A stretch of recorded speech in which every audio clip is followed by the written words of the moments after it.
ओम शांति। 2 अक्टूबर 2022 अव्यक्त बाप दादा ने रिवाइज कोर्स 3 अक्टूबर 1992 को हम बच्चों को जो वरदान दिया, वरदान का मनन कर उसका स्वरूप बनेंगे।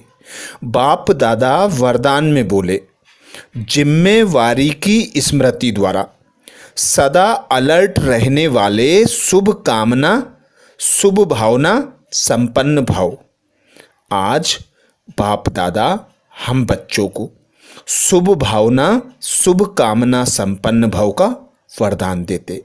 वरदान में बाप दादा कहते, जिम्मेवारी की स्मृति द्वारा सदा अलर्ट रहने वाले शुभ भावना शुभ कामना संपन्न भाव।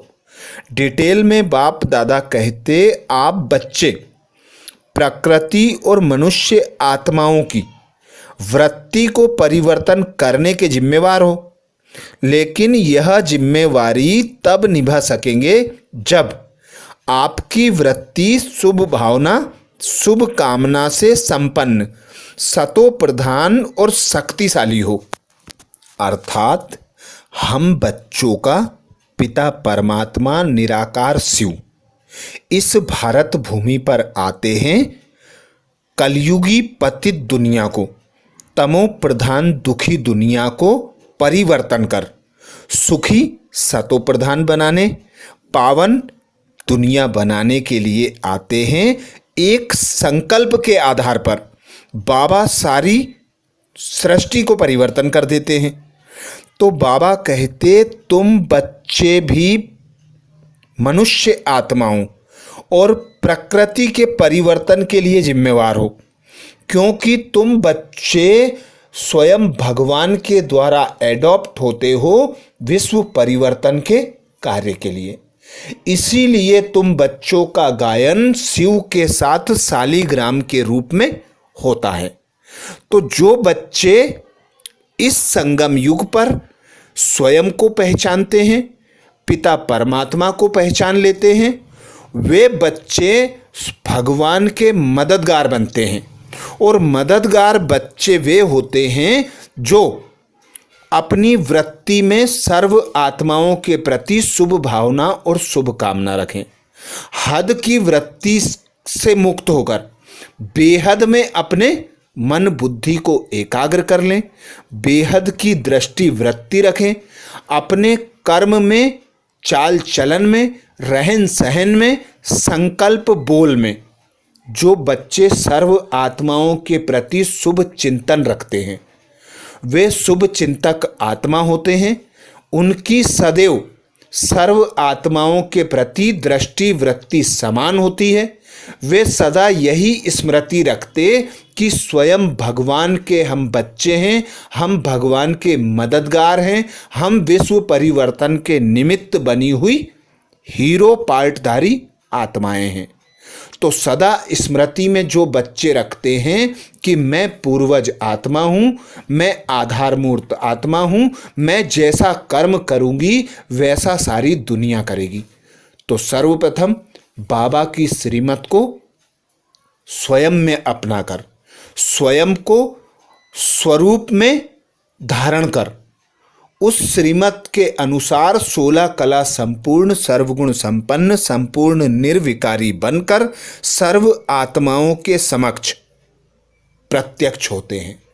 अर्थात अपने संकल्प बोल कर्म को बाबा की श्रीमत अनुसार रखते हैं।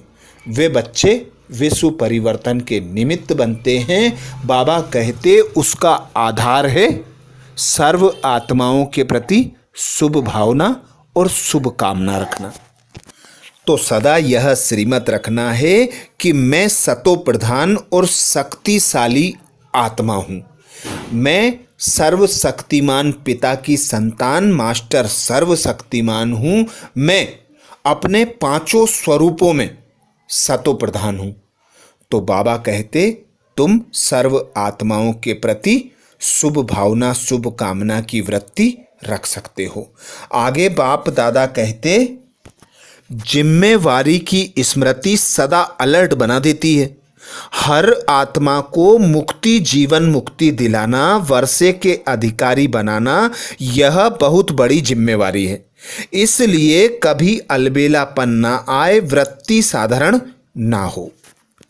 तो बाबा की यही श्रीमत कि सदा स्मृति में रखो कि मैं आधारमूर्त आत्मा हूँ, मैं विश्व परिवर्तन की जिम्मेवार आत्मा हूँ। तो बाबा कहते, तुम बच्चे शुभ भावना अर्थात रहम की वृत्ति रख सकोगे।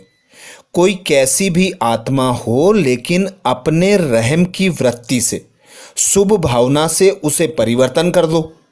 जैसे साइंस वाले बाप दादा कहते, रेत में भी अनाज पैदा कर देते हैं, झाड़ पेड़ पौधे लगा देते हैं, ऐसे आप बच्चे साइलेंस द्वारा धरनी का परिवर्तन करो।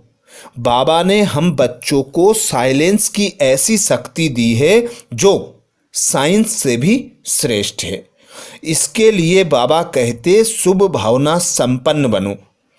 शुभ भावना भी बेहद की हो, लेकिन सर्व के प्रति विशेष भावना रखना, एक के प्रति नहीं, हर आत्मा के प्रति यही स्मृति रखना कि यह बाबा का बच्चा है, यह भी मुक्ति जीवन मुक्ति का अर्थात बाबा के वर्षे का अधिकारी है। उसे बाबा के वर्षे का अधिकारी बनाने की मेरी जिम्मेवारी है, मुझे स्वयं भगवान ने यह जिम्मेवारी दी है।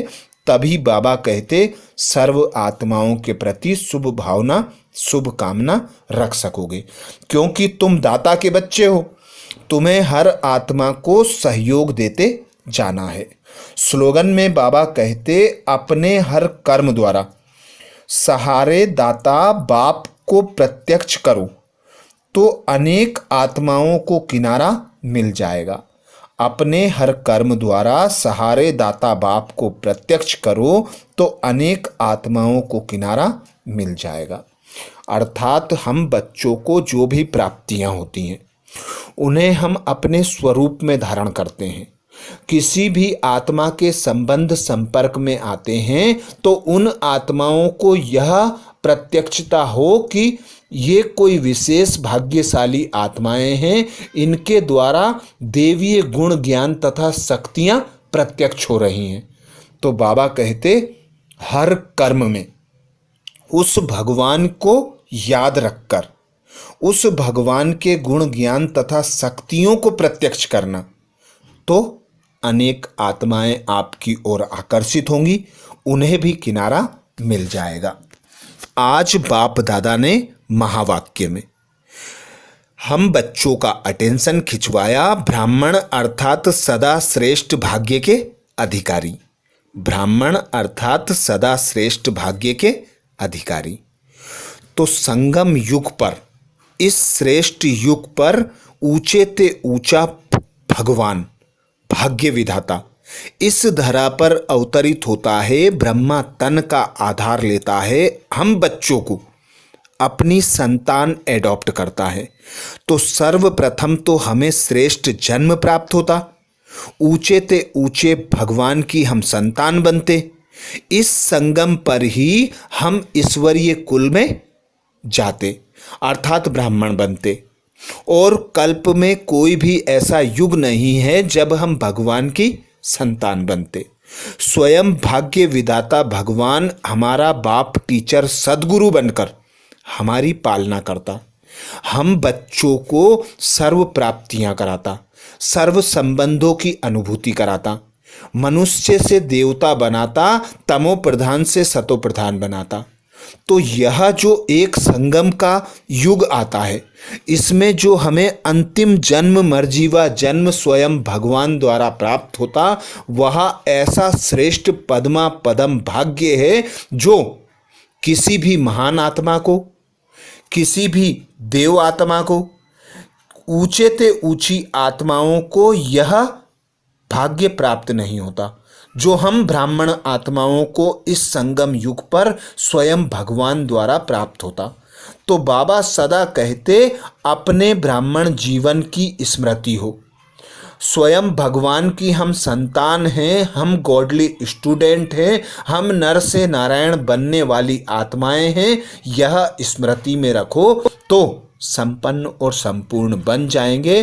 तो बाप दादा की यही श्रीमत सदा अपने श्रेष्ठ भाग्य की स्मृति रखकर श्रेष्ठ बोल, श्रेष्ठ संकल्प, श्रेष्ठ कर्म करो तो श्रेष्ठ बन जाएंगे। अच्छा, ओम शांति।